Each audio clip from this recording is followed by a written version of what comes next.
नमस्कार, न्यूजन competition cracker channel में आपका स्वागत है। देखते हैं आज की महत्वपूर्ण खबरें।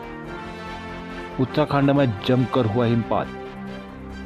देहरादून भर्ती घपले में 17 आरोपियों पर ईडी का मुकदमा चलेगा। बांग्लादेश में अल्पसंख्यकों की सुरक्षा पर भारत ने जताई चिंता। उत्तराखंड के पहाड़ी क्षेत्रों में रविवार रात बर्फबारी और मैदानी इलाकों में हल्की बारिश से प्रदेश भर में ठंड बढ़ गई है। मौसम विभाग ने मंगलवार को शीतलहर को लेकर येलो अलर्ट जारी किया है। उत्तराखंड में रविवार रात बर्फबारी के बाद चारधाम व तमाम पर्यटन स्थल औली, हरसिल, चकराता, केदारकांठा, हरकीदुन, मंसूरी, धनौल्टी बर्फ से ढक गए हैं। कुमाऊं मंडल के पिथौरागढ़, अल्मोड़ा, चंपावत, बागेश्वर, नैनीताल में भी बर्फबारी हुई। यहाँ सोमवार को पर्यटकों ने बर्फबारी का आनंद उठाया। औली में पर्यटकों ने चेयर लिफ्ट पर बैठी बर्फ से ढके पहाड़ों के सुंदर नजारों का लुत्फ उठाया। बर्फबारी से मंसूरी, चकराता, त्योनी हाईवे बाधित हो जाता है, जिसे दोपहर तक खोला जा सका। पिथौरागढ़ के ऊंचाई वाले कई इलाकों में सड़कें बंद हो गई। इससे स्थानीय लोगों को यात्रियों पर्यटकों को भी दिक्कतों का सामना करना पड़ा। भारी बर्फबारी से बंद थल मुनस्यारी सड़क सोमवार रात तक ही खोली जा सकी। देहरादून प्रदेश में हुई यूके SSSC के परीक्षा घपलों में शामिल 17 आरोपियों में प्रवर्तन निदेशालय ईडी का मनी लॉन्ड्रिंग का केस चलेगा। ईडी की अभियोजन शिकायत पर देहरादून स्थित विशेष न्यायालय PMAL प्रेम सिंह खिमाल जिला जज ने इसकी अनुमति दे दी है। उत्तराखंड में वर्ष 2016 से 2021 के बीच स्नातक स्तरीय वीडियो वन दरोगा व सचिवालय रक्षा भर्ती परीक्षा घपले में उजागर हुआ है। पुलिस ने मामले में अलग अलग मामला केस दर्ज कर जांच किया, जिसमें चार्जशीट दाखिल हो चुके हैं। इन केसों के आधार पर ईडी ने मामले की जांच शुरू की। जांच में सामने आया कि पेपर लीक में परीक्षा के पेपर छापने वाली लखनऊ की RMS techno solution private limited के कर्मचारी और अन्य लोग शामिल थे। कई लोगों ने मिलकर पेपर लीक गैंग चलाया था। आरोपियों ने लीक पेपर अभ्यर्थियों को 10 से 15 लाख रुपए में बेचा। प्रारंभिक जांच के दौरान ईडी ने आरोपियों के ठिकानों पर छापेमारी कर 1.32 करोड़ रुपए बैंक खातों में फ्रीज कर दी है। 15 लाख रुपए नकद भी जब्त किए गए। प्रारंभिक जांच करते हुए ईडी ने जयजीत दास समेत 17 लोगों पर अभियोग चलाने की रिपोर्ट PMLA स्पेशल कोर्ट में दायर की थी, जिसे न्यायालय में स्वीकार कर लिया गया। आरोपियों में RMS टेक्नो कंपनी का मालिक समेत घपले में शामिल कई बड़े नाम शामिल है। मामले में पुलिस ने भी अपनी जांच के दौरान 47.10 लाख रुपए की अवैध नकदी भी जब्त की है। राज्य में 4 परीक्षा घपलों की जांच STM ने की, जिसमें कुल 62 आरोपी गिरफ्तार कर जेल भेजे जा चुके हैं। स्नातक स्तरीय भर्ती घपले में 47, वन दरोगा परीक्षा में 8, सचिवालय रक्षा में 1 और ग्राम पंचायत विकास अधिकारी चयन परीक्षा में 6 आरोपी गिरफ्तार किए गए हैं। उत्तराखंड के मेधावी छात्र भारत भ्रमण पर निकलेंगे। उत्तराखंड बोर्ड की हाईस्कूल परीक्षा 2024 के 157 टॉपर छात्र छात्रा सोमवार को भारत भ्रमण के रवाना हुए हैं। नूनखेड़ा स्थित शिक्षा निदेशालय परिसर से मुख्यमंत्री पुष्कर सिंह धामी ने विधि विधान के साथ पूजा पाठ के बाद हरी झंडी दिखाकर भ्रमण दल के वाहनों को रवाना किया। उन्होंने कहा कि सभी मेधावी छात्र इस भ्रमण में राज्य के ब्रांड एम्बेसडर की भूमिका निभाएंगे। जिन जिन राज्यों में वे जाएंगे वो अपने राज्य के ऐतिहासिक, पौराणिक, सांस्कृतिक और प्राकृतिक विशेषताओं से अपने लोगों को प्रभावी ढंग से परिचित कराने का भी प्रयास करेंगे। मुख्यमंत्री ने कहा कि उत्तराखंड हर क्षेत्र में अहम फैसला ले रहा है। राज्य में फिसले पूरे देश के बेस्ट प्रैक्टिस साबित हो रहे हैं। प्रधानमंत्री नरेंद्र मोदी ने भी राज्य स्थापना दिवस समारोह के संबोधन में इन फैसलों का उल्लेख कर राज्य को प्रोत्साहित किया है और मेधावी छात्रों के शैक्षिक भारत भ्रमण पर भेजने की योजना भी भारत सरकार का एक अहम फैसला है। उत्तराखंड में बाहरी वाहनों को देना होगा ग्रीन सेस।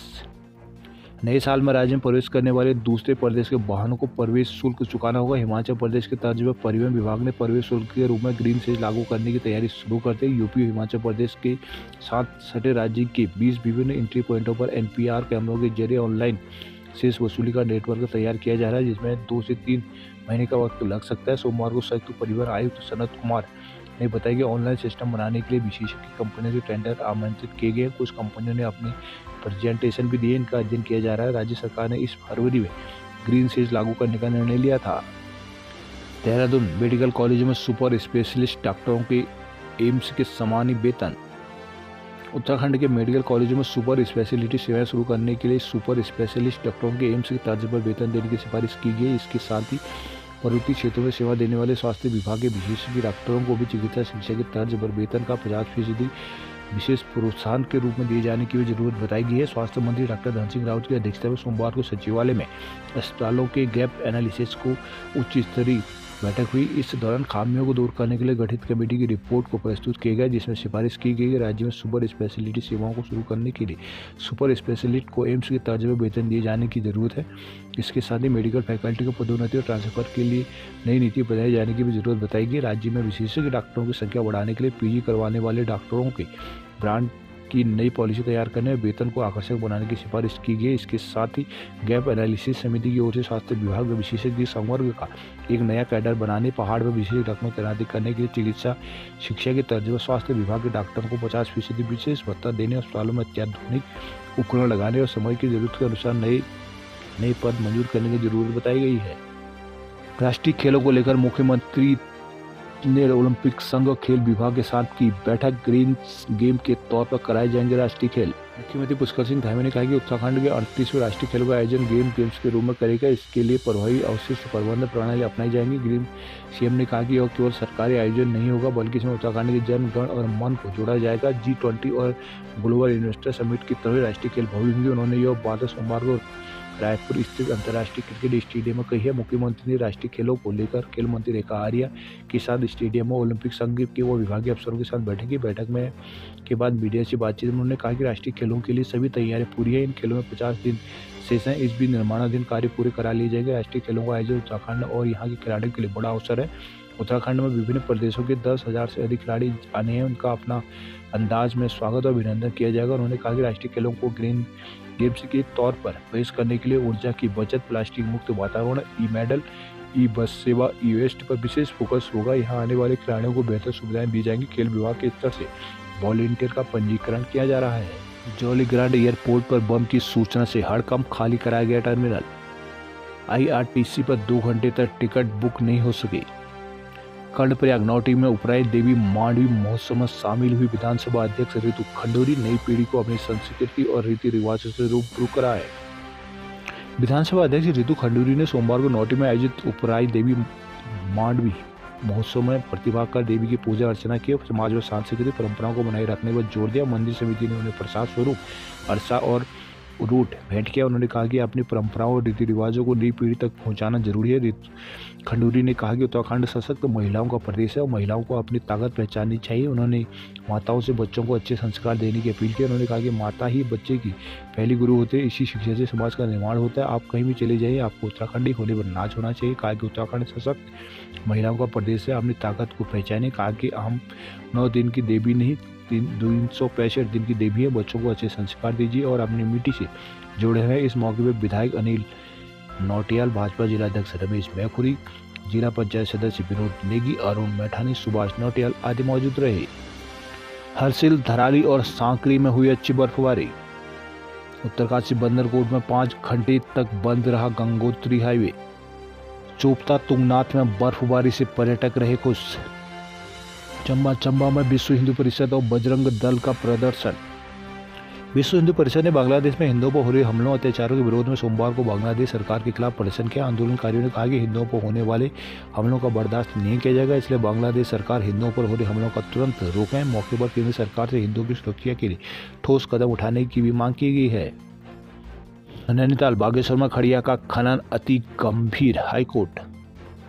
बागेश्वर जिले की कांडा तहसील में खड़िया खनन से गांव में आई दरारों का हाईकोर्ट ने अति गंभीर माना है। मामले में कोर्ट ने प्रभावित गांव के लोगों की समस्या जानने के लिए 2 न्याय मित्र नियुक्त कर उनसे रिपोर्ट प्रस्तुत करने को कहा गया है। साथ ही DFO बागेश्वर, राज्य स्तरीय पर्यावरण सुरक्षा अथॉरिटी और जिला खनन अधिकारी को पक्षकार बनाते हुए जवाब पेश करने के लिए कहा गया। मामले की सुनवाई कार्यवाही मुख्य न्यायाधीश न्यायमूर्ति मनोज कुमार तिवारी, न्यायमूर्ति न्यायाधीश पंकज पुरोहित की खंडपीठ ने सोमवार को की है। सुनवाई के दौरान न्याय मित्र दुष्यंत मैनाली ने कोर्ट को अपना सुझाव देकर कहा कि वहां पर जितने भी खनन कार्य चल रहे हैं उनमें राज्य स्तरीय पर्यावरण सुरक्षा अथॉरिटी के नियमों का पालन किया जा रहा है या नहीं, इसकी रिपोर्ट भी तलब की जाए। उत्तराखंड बोर्ड परीक्षाएं 15 फरवरी के बाद। उत्तराखंड विद्यालय शिक्षा परिषद ने हाईस्कूल और इंटरमीडिएट की परीक्षाएं कराने की तैयारी शुरू कर दी है। 16 जनवरी से 15 फरवरी तक दोनों कक्षाओं की प्रतियोगिता परीक्षा कराने के बाद लिखित परीक्षा शुरू हो जाएगी। बुधवार को प्रस्तावित बैठक में परीक्षा को लेकर योजना बनाएगी। परिषद पिछले वर्षों तो हाई स्कूल इंटरमीडिएट की परीक्षाएं मार्च के पहले सप्ताह में शुरू करवाता रहा है। प्रतियोगितात्मक परीक्षाएं फरवरी पहले सप्ताह से शुरू होती थी। बोर्ड के सचिव विनोद प्रसाद शिवल्टी ने बताया कि इस बार 16 जनवरी से 15 फरवरी तक प्रतियोगितात्मक परीक्षाएं कराई जाएंगी। इसके बाद परीक्षा केंद्रों में करवाई जाएंगी। बताया गया है कि हाई स्कूल इंटरमीडिएट में करीब 2.5 लाख छात्र पंजीकृत हैं। बोर्ड के अधिकारियों के अनुसार कल यानी 11 दिसंबर को शिक्षा बोर्ड के सभागार में शिक्षा अधिकारियों बोर्ड के अधिकारियों की बैठक होनी है। बैठक में परीक्षा केंद्रों का निर्धारण सहित कई निर्णय लिए जाएंगे। अल्मोड़ा क्वारा में फिर दर की पहाड़ी सड़क पर मलबे और बोल्डरों की रहा। क्वारा की पहाड़ी लोगों के लिए मुसीबत का सबब बनी हुई है। सोमवार को सड़क पर मलबा आने से फिर अल्मोड़ा हल्द्वानी एनएच पर यातायात ठप हो गया। करीब 2.5 घंटे तक कोई भी वाहन सड़क पार नहीं कर सका। वहीं भारी वाहनों की दिन भर आवाजाही ठप रही। अल्मोड़ा हल्द्वानी एनएच व क्वारा के पास लगातार मलबा गिरने से लोगों को मुश्किलों से जूझना पड़ रहा है। बार बार यातायात बाधित होने से लोग परेशान हो रहे हैं। वही खतरे को देखकर लोग इस सड़क से आवाजाही करने से भी परहेज करने लगे हैं। सोमवार सुबह करीब 10:30 बजे क्वारब के बाद पहाड़ी फिर से दरगी। पहाड़ी दरगने से राज्य भर सड़क पर मलबा आ गया। यातायात पूरी तरह बाधित हो गया। यातायात बाधित होने से लोगों को दिक्कतों से जूझना पड़ा। सड़क पर वाहनों की कतार से लग गई। जागेश्वर आए श्रद्धालुओं से अभद्रता चालान काटा। बिनसर चौबटिया व्रत जागेश्वर में पहली बर्फबारी।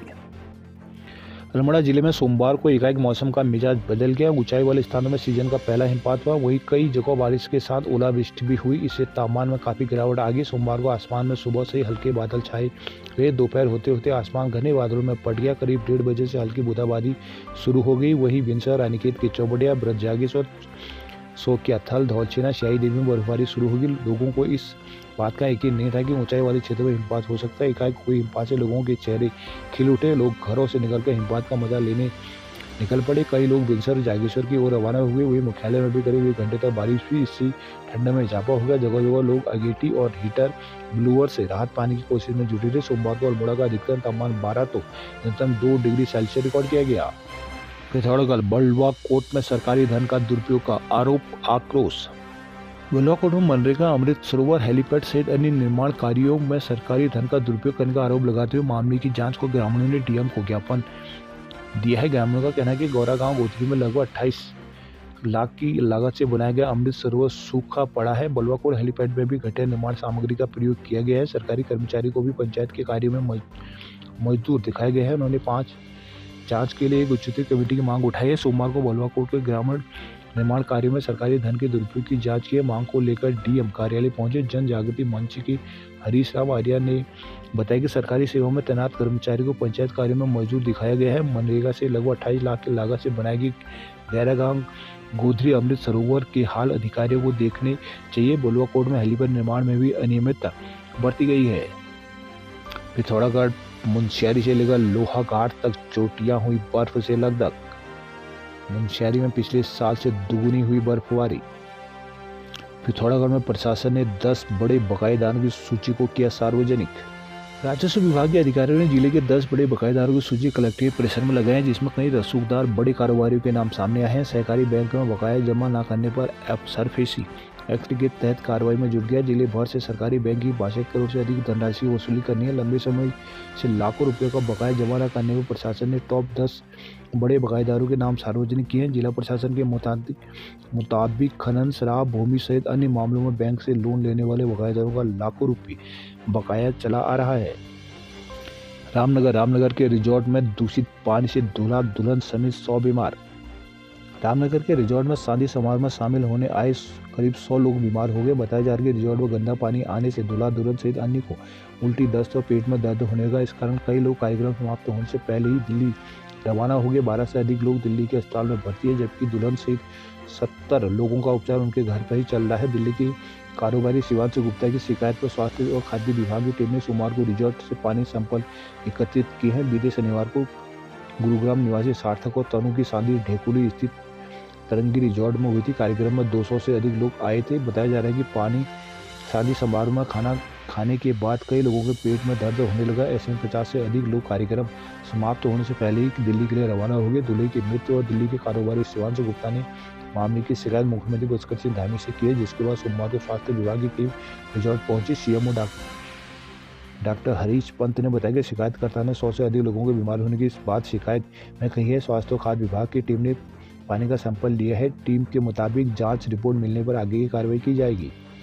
काशीपुर अस्पताल के सीटी स्कैन एक्सरे रूम में लगी आग।